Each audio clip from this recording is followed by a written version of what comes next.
Thank you so much for tuning in to She's All Over the Place with Katie. That's me.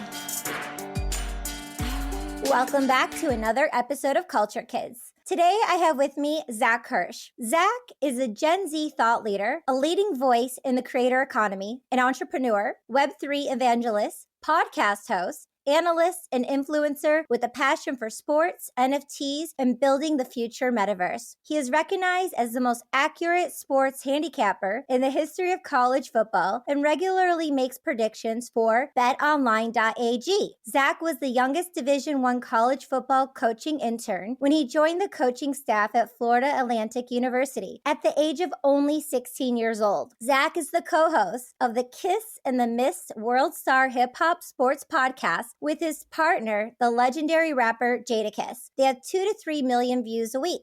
Zach has been featured as an on-air combat sports analyst commentator and host for BKFC, Impact Network, Triller, and Celebrity Championship Boxing. Zach is the co-host of the Five Guys podcast with former UFC light heavyweight champion Rashid Evans. Zach co-founded Mozverse, a Web3 development company with Danny Moslin, and serves as the company's chief marketing officer. Today, we're going to be talking about live entertainment in a virtual environment, how Gen Z and creators economy will change buying habits, and what Gen Z really wants out of the metaverse. So get ready. Here we go. Zach, thank you so much for joining me. How are you? I'm doing great. I love the introduction. I appreciate it. Thank you. Yeah, my pleasure. Definitely. What's going on? When did you get into podcasting? I got into podcasting. It was a natural thing. I had been doing a lot of on-air stuff. I've been doing interviews, stuff like that. I had appeared on podcasts like this for a long time now, just speaking about sports mostly. The opportunity arose. It was Jada's idea to start a sports show, and obviously podcast a little more feasible than on ESPN or something. So we got a Worldstar on board, and that's when that podcast started. Then shortly after, the Fight Guys opportunity arose as well. And then did you pivot into Web3 before or after? Before, we're just now launching a lot of our platforms, Mozverse and us. We spent a lot of time really making sure we had the tech correct, right? We haven't taken any outside funding. It's been a lot of building, making sure we have the absolute best tech before we release and making sure that, we have the market cornered and we know what people want. Wonderful. And then what is Mozverse? Mozverse is a Web3 development company, and we're really solving problems that fit for the full Web3 ecosystem, from SaaS to intelligence to infrastructure and all types of products for whatever vertical a company needs. We're the AWS of Web3. Yeah, and then it's for people who are doing startups as well, right? Absolutely, yeah. It's going to be B2B, mostly B2C as well, but it's a lot of fun, and definitely for startups as well, because, we're a startup, so we definitely understand, and we're trying to make a lot of things as accessible as possible. Very cool. And tell us a bit about your rollout system, what you're planning for the future with the metaverse. Yeah, as far as the metaverse goes, we have our Verse platform, which allows anyone to build their own virtual world. With literally just a few short clicks, you can change the dimensions, the rules of your world, right? You're not subject to anyone else's rule. Because when you're buying property in someone else's land, you don't control your neighbors. You can get kicked off at any time. You don't control the moderation of sorts. So with our platform, you control the moderation, you control the dimensions, you can customize your own virtual world for you personally or for your company as well. Okay, so did the team buy stake in the metaverse? Do you have a bunch of land, or do you not need to do that? And so how are you building in the metaverse? With land already there, or is it a different roadmap? We're doing a little bit of everything, right?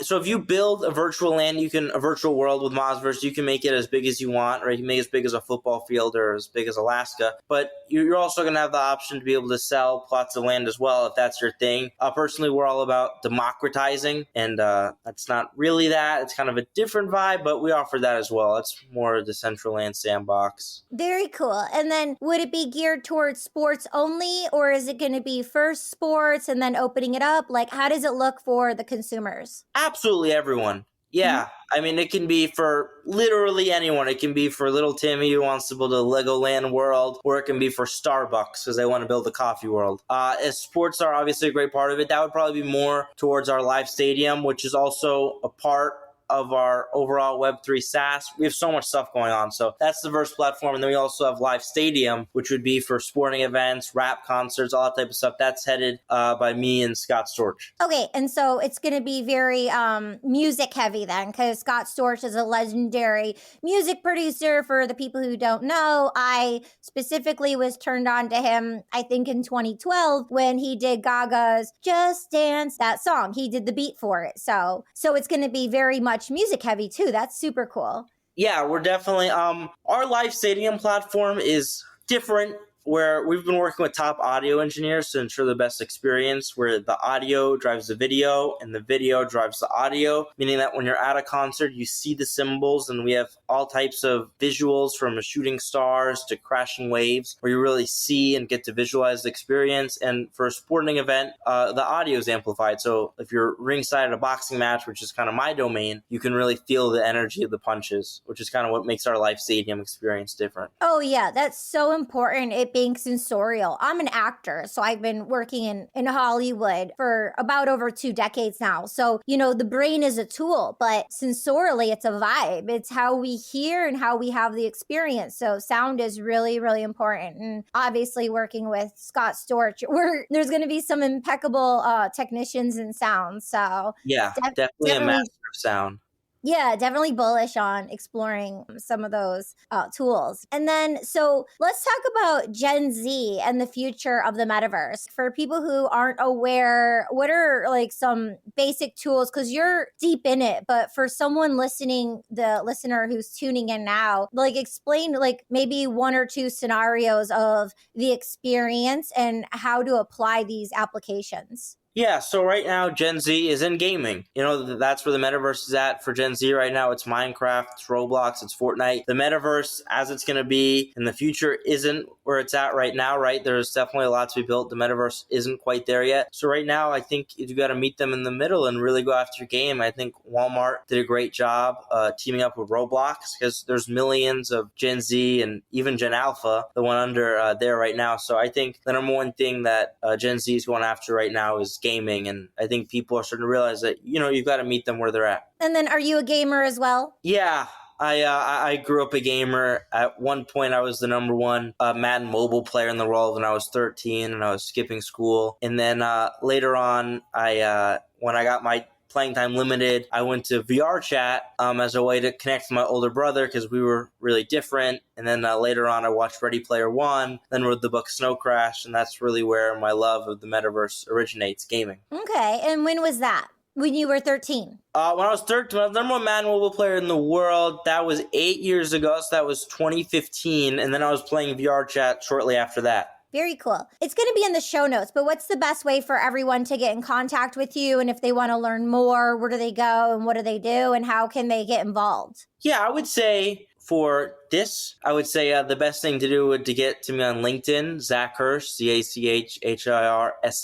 And then, of course, our website, Mozverse.com, has all the info you need, all the links you need, and all the info that someone could possibly want. Yeah, I was seeing on the website, you have a full team. You have a lot of developers, and then you have a whole 3D department. So, what is it going to look like? Yeah, the 3D department's great, and we have 23 developers. My partner Danny is kind of takes control of that route, right? He's the technician, the CEO, the CTO. So he's hired a great team, and they've done a lot of work. And the tech and the 3D, that's where our focus has been at. Perfecting the tech and making sure it's as good as possible. We're not a token. We're not someone that accepted money before we had anything built, right? We've spent since shortly after the pandemic started, we began. And since then, we've been mastering the tech and really making sure we have the best product possible, to the point now where our node service is the absolute fastest in the world. Wow. And I saw from the website that you're using different currencies. You want to talk about the currencies you're using, how it's multi-chain and the benefits of it? Yeah, we are multi-chain, and we're looking to add more chains as well. And I think the biggest benefit to that is to get as many people as possible, right? And to make it as simplistic as possible. Our dev platform is going to make it as easy as possible to build Web3 apps, right? For what AWS has been for Web2 to help people build those apps, the Web3 app building hasn't been as easy, right? It's still nowhere near where it's going to end up. And we're helping make that process a lot easier, a lot simpler, saving a lot of hours for Web3 devs. Cool. And switching gears, you mentioned you were growing up playing video games. Where did you grow up? I grew up in South Florida, Boca Raton, Delray Beach area. I'm Jewish. So that was my childhood. And yeah, definitely a lifelong gamer since I've been playing, I was playing DS, PS2 when I was 3-4 years old. Oh, okay, cool. I was on Minecraft. I do voiceover. So I go out for video games every single day. I'm working with clients in the morning. So it's really cool to be able to see the behind the scenes of the writing and the characters before it goes out into the world. Yeah, you did a voiceover when we started the podcast. Yeah, I guess for your introduction, it was. I could tell. Yeah. Yeah. So, yeah. Well, I mean, it's just like, I think it's a proper thing to do, wide range. To set up the listener for like going through the experience. I mean, everything's going to be in the show notes and more of what I was able to share. But, people can definitely tune in and Google search you and follow and everything like that. Maybe share a story about Jadakiss, your time creating with him, maybe how y'all met and maybe like a cool story you guys have together. Yeah, fortunately, me and Jada have actually gotten to do some dope Web3 stuff. We did a crypto conference in Palm Beach together, which was really cool to speak about. He spoke about his time in live entertainment and how the metaverse is going to impact that. And that was really dope. And we're going to get him involved for sure. And he's the king of verses. So hopefully we can do metaverses, which would be really cool, getting versus battles in the metaverse. Yeah, I remember when they started that, I was there. I remember when they started that. Wait, did you say it was in Palm Beach? The conference we did? Yeah. Yeah, it was in Palm Beach. In August? Yeah. Yeah, they wanted me to speak there. I wasn't able to, but I knew about it. Oh, that's so cool. Yeah, me and Jada spoke there. Okay, yeah. Awesome. Yeah, I met Jada a little bit after he had his resurgence, I'll say, when his streamings went up 1,000%, him and the Locks. When they battled Dipset on the Triller Versus, it was a boxing card combined with the rap battle, and I was helping facilitate the main event, and I was involved in the main event fighter, and then I helped facilitate his walkout, and then I also, as a part of BetMGM, did like a live prediction video ahead of the broadcast, and I think Jada had seen that, saw me, and then he killed Dipset, stole the night. I mean, most trending thing in the world for a week or so. Had everyone in the world talking, from LeBron James to Obama. And then a little bit later, my friend had went to his block and told him about me and what I had going on. And I think we're trying to get him to maybe even like promote me or something small. And he said, I want to do a sports show. It's something that I'm passionate about. I bet on sports. And if this kid's really legit, then I want to do a show. So he FaceTimed me, and I grew up on Jada. So that was pretty crazy. I was like, wow. And he said he wanted to do a show. So he ended up flying out a little bit later to Miami. We shot kind of like a pilot sports interview, and he loved it. I pitched it to Worldstar. They were on board, and then we secured a big sponsor from betonline.ag to execute the first season, and now we're about to shoot our season finale coming up here soon. Wow. Congratulations. That's so cool. That's really neat. He's the best. And then do you want to tell a fun story about Scott Storch, like you and Scott Storch?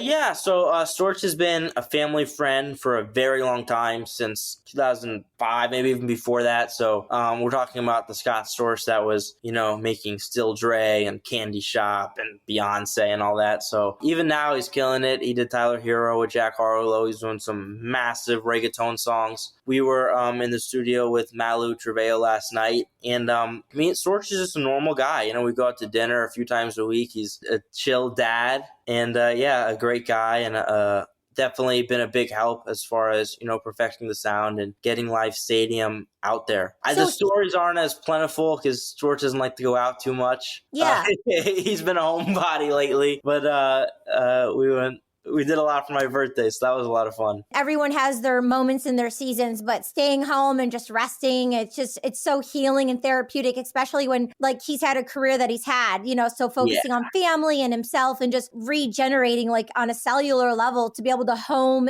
in literally after doing so much, you actually just like replenish yourself. So that's awesome to hear that he's healthy and doing well. I remember like a few years ago, I watched something. I don't remember where I watched it, but it was a short thing, and it showed like his success and then what happened and like the people, and so he was, and then there's rise again. So that's part of being an artist. It's part of life and going through the journey and knowing who's ride or die, like who's there for you and like who has your back, and then who's there to build with you, and the ones who like are bad people, So it's like we get to be these people and be a part of the ripple effect. So love that. Thanks for sharing those stories. And then what about the other podcasts that you do? You want to talk about that a bit? Yeah, so I do the Fight Guys with Sugar Shot Evans. He's a UFC Hall of Famer, former UFC light heavyweight champ, and he's a guy that I grew up watching when he fought Rampage Jackson, sold over 1 million pay-per-views. I remember watching that with my family, my dad asking me, my brother, my mom, who we thought we were going to win. So he was someone that I idolized and looked up to my whole life, and he was actually one of the first interviews I had on my page. I pick wins, and then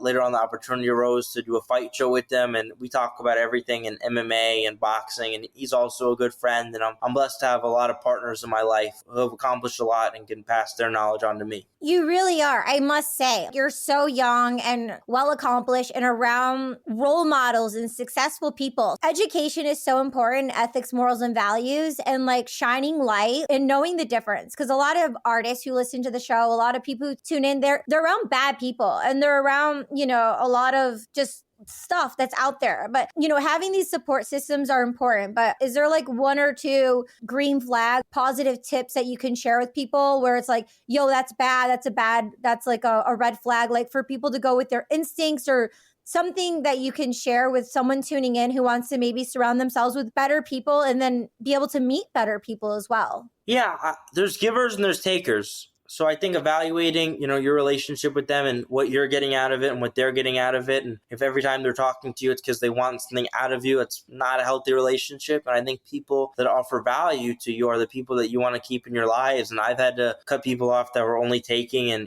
weren't willing to give and didn't have my best interest in mind and weren't, being fair to the table. And I think everyone goes through those life lessons. I think it's important to keep in mind what value you're offering as well and making sure that you're not being a taker. And, people don't want to be around others that are only trying to take, right? It should be an even trade. And if you're not able to offer value, I'd work on yourself until you are. So yeah, I would say that's the biggest thing to keep in mind is is it a one-way street? And if it is, to stop that. Yeah, I just got like really vulnerable because it really hit home. Like as an artist, just as a human, a couple of things. One, it's a great evaluation for the person tuning in to check themselves. Like, are they just always contacting people because they want something, or are they offering value? So that's something we can always check in with ourselves to make sure that we're always offering some kind of value and not just taking. And then the flip coin of that, what you said about being able to receive, because I know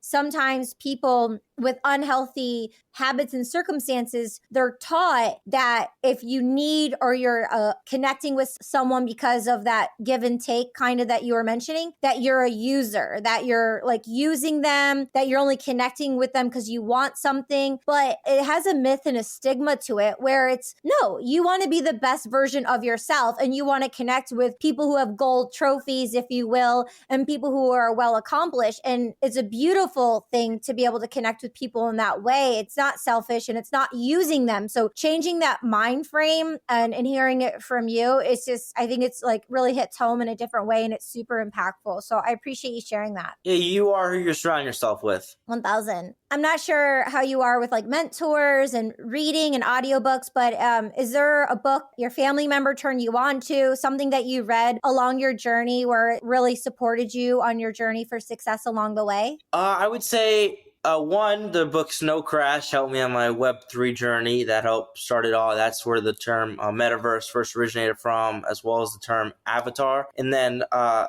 really good book is by one of my mentors who passed away recently, Mike Leach, Swing Your Sword. I got to spend some time with him at the MIT Sloan Sports Analytics Conference, and he was always someone I looked up to in the football world, as I helped coach at FAU, like you said earlier. So he was really a legend in that space, and he helped me a lot and went over X's and O's with me and even kept in contact with me on Instagram for a while, and we would send like memes to each other and funny stuff like that. So he has a really good book about his upbringing swing your sword. So rest in peace to Coach Mike Leach. Yeah, rest in peace for sure. My dad probably knows him. I personally don't, but I'll look into the book. Thank you. I love audiobooks, so I'll see if it's available on audio. Maybe I'll like pick it up and gift it to my dad because he's like really, really into sports. I'm from Michigan, so I'm, every sport, if I were to like ask my favorite, I would obviously have to say everything Michigan. But what about you? Who are some of your favorite sports players and teams? I try to stay out of being too biased because, I do the sports handicapping, so I've got to pick them all the same, right? I'm a local Miami guy, so I'm always popping up at the Heat games. I've been able to catch a few courtside with Jada and some others, so that's always been dope. And then as far as athletes go, my guy, Jake Paul, I help with, his boxing camps and stuff like that, so I guess he's my favorite athlete. Cool. Do you know Jeffrey Wu? Have you met Jeffrey Wu yet? Yeah, we go way back. Oh, cool. I love Jeffrey. Oh my God. He was on the show. Yeah, he was on season 2. Yeah, Jeffrey's great. I've gotten to speak to him a little bit at Mozverse, and he's been a great help for Jake and his business journey, and they've got a lot great stuff going on. They're involved in alchemy, I know that, but they also are in Better, which I was just at that warehouse a couple days ago. Yeah, Jeffrey's a great dude. Yeah, he's so cool. In the lockdown, he was on the podcast. He was in San Fran. And I remember when, he packed up everything and moved to Miami. So I was like vicariously through social media, just like watching his journey. But I'm really big into neuroscience, and a lot of my friends went to Stanford. So he was on talking about HVMN, the nootropic that he has. So really bullish on him and his products. And it's really cool to see what they've been developing together. Yeah, he's definitely got a great business acumen for sure. Oh, yeah. 1,000. So you'll see him before I do. So tell him I said hi. All right, I'll say what's up. Yeah, for sure. So were you at Art Basel? I was a little bit. I was rolling around with Jada. He had a lot of performances, so I was hanging with him. He did a dope thing with Cash App with Odell Beckham Jr., so I was at that. He did a few performances. And then I was hanging out with Storch as well, but I don't remember what we were doing. I think we were doing interviews for Mozverse, actually. So our battle was pretty busy. Yeah, I think we did like a cover piece for Forbes. Oh, cool. What's the future look like for you and everything you're doing? Yeah, our dev platform is launching right now. So that's really exciting. We're looking to get involved in some hackathons and really getting our product out there to as many devs as possible, because it's really a great tool for people to build on and to make the overall Web3 better, right? And that's our goal, is to democratize and make the product as good as possible and really raise the bar. And I think that's what we're doing with our dev platform that we worked really hard on. So that's what we're doing right now, as well as our metaverse platform, Verse, and Live Stadium and all that stuff. And as far as me, I'm looking forward to shooting the season finale for Kiss in the Myst. That'll be a lot of fun. Ooh. I think I'm going to go to a boxing match coming up here in Vegas this month. I'm flying out to LA this Monday, so keeping busy. Who's performing or playing boxing in Vegas? Who's fighting? Not the biggest fight this month. It's Caleb Plant and David Benavidez. I think you'd have to be like a hardcore boxing fan to know that one. But the next month, April, we have Gervonta Davis versus Ryan Garcia, which you might have heard of. That's like going to be a really big one. Yeah, I only went to one fight before. It was with 50's friend. Floyd Mayweather? Yes, it was. Most people would call him Floyd's friend. Oh, really? I think Floyd's a little bit bigger now. Oh, yeah. So I went on tour with 50 and Set in June and all over Europe and Africa, opening up for them back in the day. So that was cool. Opened up for 50 Cent? Yeah, doing music. So okay, when was this? 2007 and 2008. Okay, so right after the Jadakiss diss tracks. Oh, I don't know. I have no, is that when it was? Oh, I had no clue. LA's good. So what are you going to be doing in LA? Some Mozverse related meetings. Yeah. We're looking to work with Paradigm Talent Agency. Yeah. Paradigm's amazing. They've had everyone from Ed Sheeran to Mike Tyson. So, I've had some great conversations, and Andrew Ruff is like a good friend of me and my partner. So yeah, Andrew Ruff represented me for a minute. They booked me on a perfect getaway with Mila Jovovich and Steve Zahn. Yeah. Yeah, so I'm meeting with Andrew there. Yeah, he's awesome. Yeah, tell him Katie Chonacas said hello. It's been a minute. Okay, I will. He's so cool. I like Andrew. You know everyone. No, I don't know everyone, but Seems like you know everyone. I'm interested. And when you're interested, we get to learn, right? So my ears are open, my eyes are wide, and I stay excited. And I like to connect with people. It makes me feel so good. And my number one thing is connecting good people with good people. That's what I love. Oh, speaking of, when you're in LA, we'll talk offline, but Gold Tree Studios on Sunset Boulevard and Sunset Plaza, my brother just opened up a new state-of-the-art facility. It has the most advanced tech that you can think of. There's a movie theater, a full music production studio, a podcast studio, a 1,000 sound stage. They have 8 editing bays. So I want to give you a private tour when you're there so you can meet my brother and see the grounds. But you're going to love it. Wow. Sounds amazing. Yeah, very cool. So honing back into Mozverse and Web 2, Web 3, you know what you know with the people you're around, the educational tools. But for the newbies who were onboarding and people who don't know the vibes, decentralization, what are the benefits of leaving Web 2 and shape-shifting our economy to Web 3? Fundamentally, 1 or 2 things to explain a scenario. Ownership is the number one thing, right? The lack of ownership is Web 2's biggest drawback, right? When you send an email, you don't own the proprietary rights to that email, right? Whoever your email provider is does.